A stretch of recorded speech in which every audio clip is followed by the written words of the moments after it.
This video is sponsored by Raycon.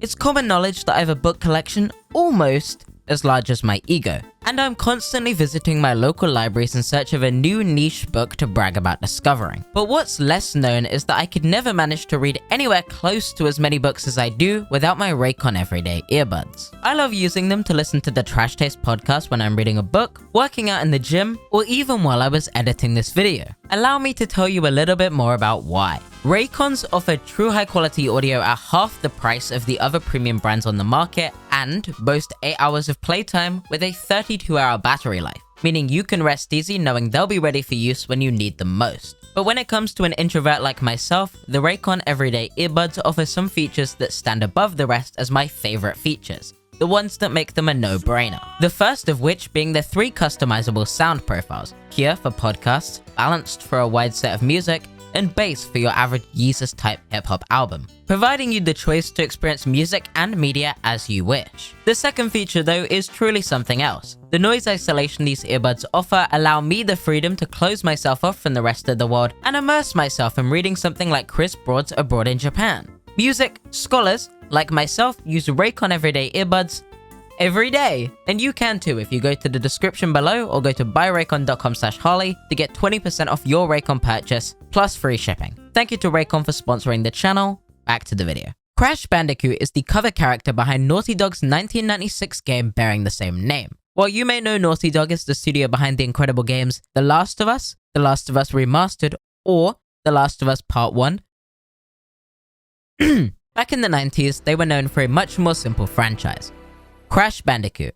Crash Bandicoot was a linear platformer game following the title character, an anthropomorphic Eastern Bard Bandicoot. Yes, I had to Google that. On his quest to rescue his girlfriend from the same scientist that captured and experimented on him in the first place. At this point, you may be questioning why I'm bringing this up and what relevance it has to do with the video. To be honest, it has none.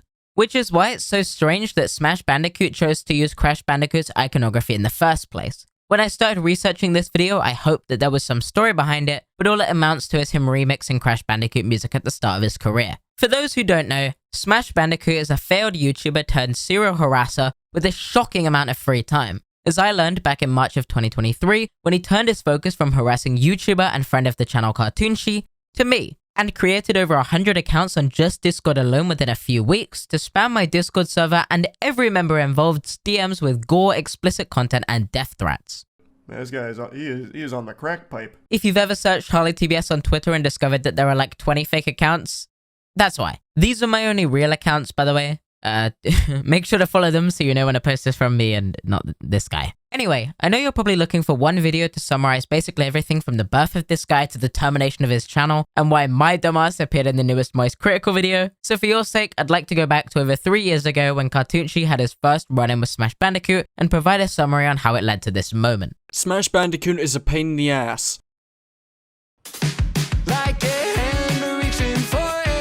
In late 2020, Cartoonshi made his first video about Smash Bandicoot and became the first person to speak out publicly against him and the harassment he was subjected to. This video would allege Smash Bandicoot to be everything from a liar, manipulator, and psychopath. And within the video, Cartoonshi would include a ton of screenshots showing Smash Bandicoot to be making disparaging comments about people like Etika, quote, causing multiple horrific acts, and blatantly harassing Cartoonshi and several other individuals. Smash would then continue to make multiple more videos, including one titled You Got Pranked, where he would pretend he was Cartoonshi. As someone who knows Cartoonshi, I can confirm they are not the same individual, and this desperate attempt to get people to stop disliking his content did not work. Though, nothing was as funny as when Smash Bandicoot said he wanted to make a diss track on Cartoonshi. And then he also said that he is going to make a diss track on me. which he has uploaded on his SoundCloud right now, and he says it's going to, when he's uploading it on YouTube, it's going to sync up with all the evidence showing that I'm a liar. This man is insane in ways that are sometimes really funny to look at, but I can assure you once you're put through the experience of constantly being spammed by him every day with all of this gore and explicit content, it is much less entertaining. And that's it. That is where Cartoonchi stopped responding to Smash and where this situation should have ended. An annoying troll with a large platform got called out publicly and ultimately, he then got clowned online. But that's not how this situation ended, as Smash then dedicated the next 3 to 4 years of his life to harassing Cartoonchi and anyone closely associated with him. So when I shared publicly that I was not only a friend of Cartoonchi's, but also that he'd visited my house before and that we shared accommodation during VidCon in 2023, shit hit the fan. The next year of my life became a constant game of whack-a-mole where he would appear either in my Twitter replies or in my Discord server under a plethora of different handles where he would share all of this unsavory content and I would have to try and get rid of him as quick as possible to either protect the eyes of the people in my server or to save my own reputation, as he would often join a reply thread of a conversation I was already in, pretending to be me and saying something heinous to the other person. And that's most of the context you need to know why I don't like this person and why Cartoonchi originally had issue with him. With that said, let's move on to the focus of this video and why Moist Critical covered this situation, which is Smash Bandicoot placing several false strikes on Cartoonchi's channel and putting Cartoonchi's channel at a point where it was almost terminated. For added context, at the time that all of these strikes were placed, Cartoonchi was actually at my house. We were spending a week together watching movies, playing Mario Kart, and giving ourselves some time to relax. That was until Cartoonchi woke up to the realization that his channel had been hit with several strikes. At the time, one of the strikes bounced, and we were under the impression that Smash wasn't planning to place any more strikes on the channel, as when he striked another channel, Chazington, he only placed 2 strikes, not the full 3. This ruined everyone in the house's week, as we then had to start working on how to get these strikes removed or who we would go to even get this situation solved. And while some of the people in the house, like myself, have contacts at YouTube, they don't necessarily have much power when it comes to copyright, as YouTube likes to be uninvolved, or as uninvolved as possible, so that they can comply with safe harbor law. That in mind, we decided to go public, with Cartoonchi posting his tweet announcing that he'd received 2 false strikes, taking down both his newest video, a video that was doing really well at the time, and a random Q&A video from 4 years ago, which we presume was because he hoped that a video that had less traffic, like the Q&A video from several years ago, wouldn't have been on YouTube's radar, and as such they wouldn't have looked into the strike before placing it on the video.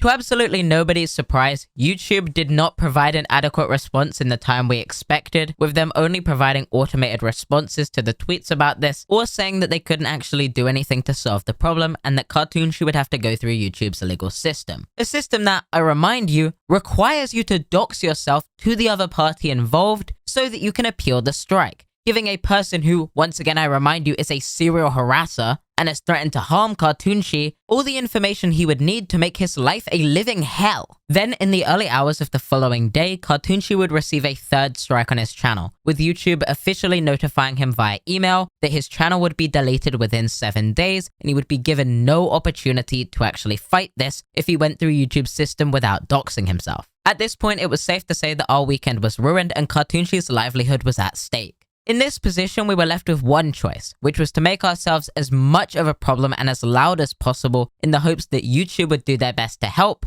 or we could get contact with someone who could help us. That meant making public tweets, trying to tag YouTube as many times as possible and getting as many people to talk about it, pinging a bunch of Discord servers to get people to share the tweets, going through YouTube's emails, representatives, support agents, etc., until something gave in under the pressure. And I'm really happy to say that something did work, though we don't really know what it was. As I mentioned, Moist Critical did a stream about this situation and said he would pass this on to one of his representatives. Yeah, I know, I heard Cartoonchi's on that 7-day clock right now, but I'm pretty sure.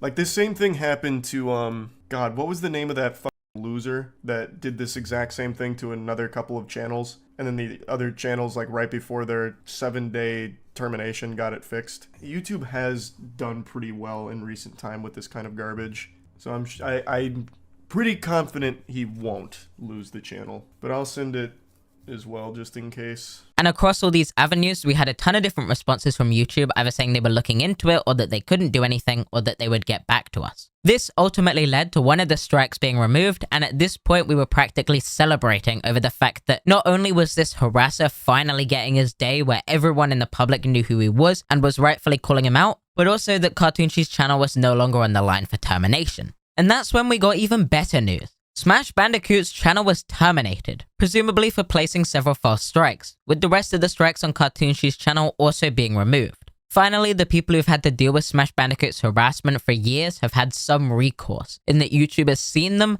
and stood by them, removing the person from the platform that was harassing them. All that was left to do was to kick back, crack open a cold beverage, and laugh at how insane it was that Moist Critical had made a stream. This is too fucking funny. It's so funny. You still filter by channel name.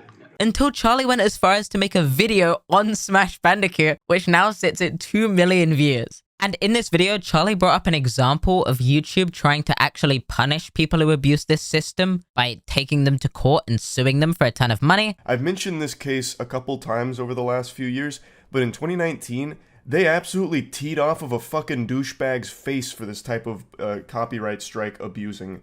There was a false flagger who repeatedly false flagged Minecrafters and then tried to like hold them ransom, like I'll release the strike only if you pay me via PayPal.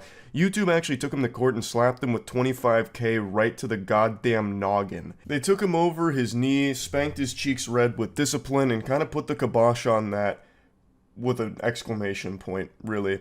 And in recent times, they have been stepping in and fixing problems like this.